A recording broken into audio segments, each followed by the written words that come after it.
McGuinness, our Chief Negotiator, to address the Ard Fheis.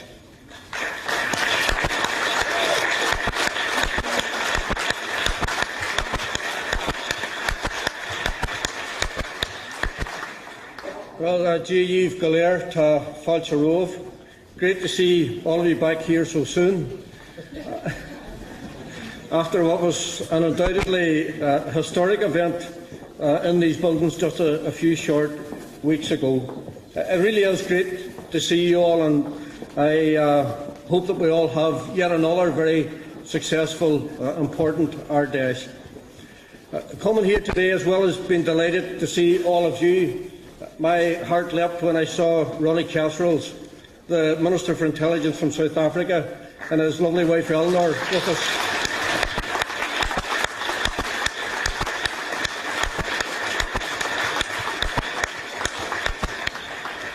And beside him, Arnaldo Artegui from the Basque Country.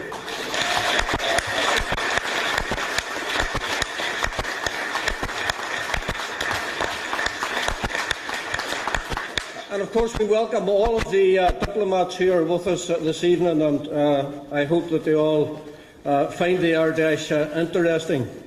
I also want to send best wishes to two of our colleagues and dear friends, Tommy Devereux and Anne Devereux from Castlebar in County Mayo, who are both ill at this time, and I wish on behalf of all of you to extend them our best wishes for a successful recovery.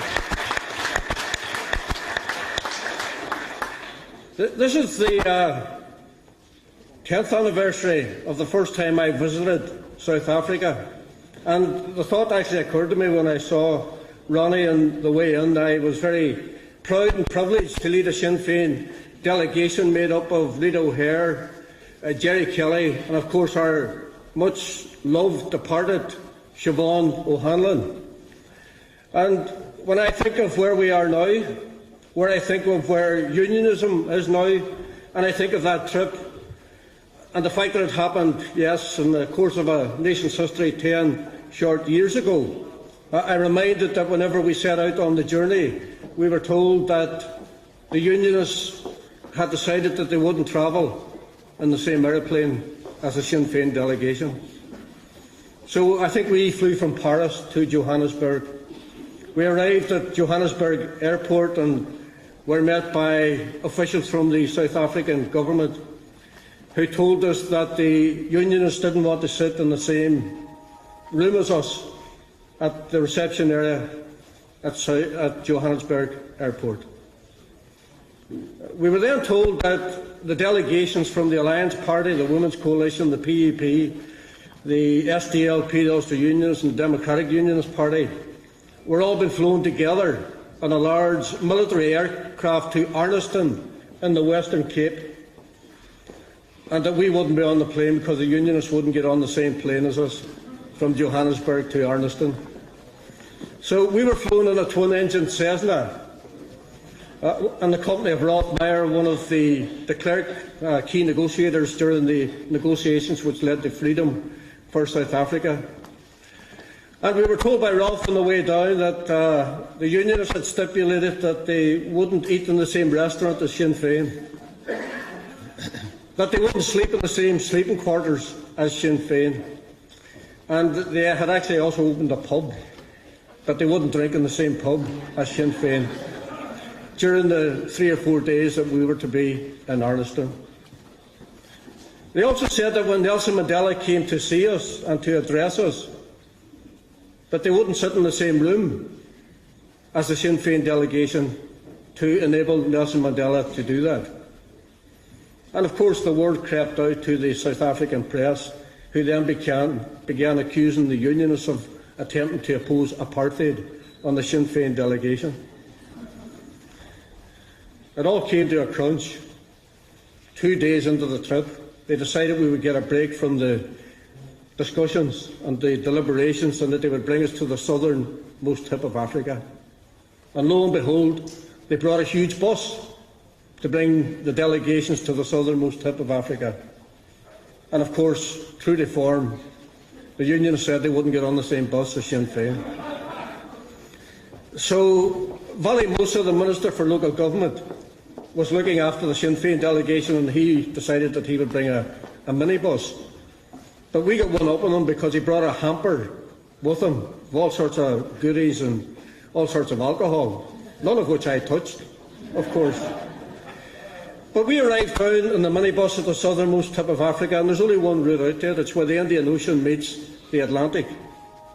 And we were there for a while, and Vali Musa's mobile phone rang, and it was Kader Asmal who was with all of the other parties. And Kader Asmal said to Vali Musa, "Vali, you have to move the Sinn Féin delegation from the road so we can get the Unionists out to the southernmost tip of Africa."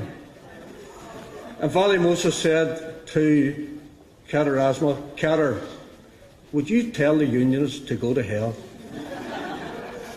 And then he went to the back of the minibus, opened the hamper, brought out a bottle of Irish whiskey, poured himself a glass, raised it to the skies, and said, "Up the Republic."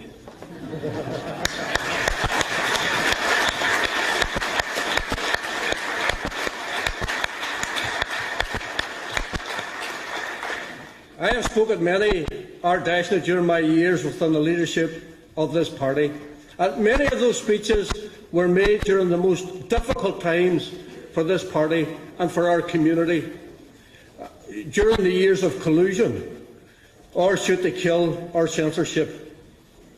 However, I stand before you this evening at a time of great hope, a time of great opportunity, a time when we have within our sights the prospect of Ian Paisley, who began his career with never, then moved to no, on to maybe, and now a possible, even probable yes, finally accepting his nationalist and Republican neighbours as equals.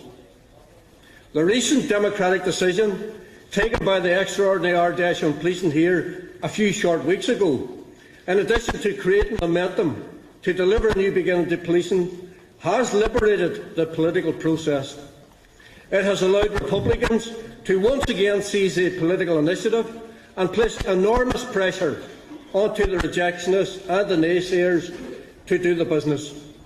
And make no mistake about it, you, the people in this hall, have created the conditions in which the DUP have to accept for the first time ever power sharing and all-Ireland arrangements if they want to be part of shaping the future.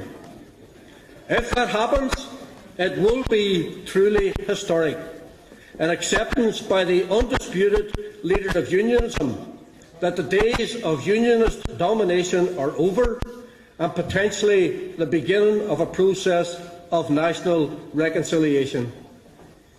Indeed, our political opponents, and I've been listening carefully to them, to the SDLP, the Ulster Unionists and others, in recent days, continually expressing their belief that a power-sharing government headed by Ian Paisley and myself could not work.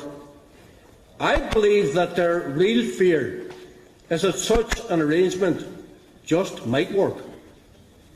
What the media often terms the centre ground, I think would be more accurately described as waste ground of failed political initiative after failed political initiative. And we will take no lectures from them on securing political progress when you look at what we have delivered in the course of the past 10 years and more. Our record of delivery is second to none.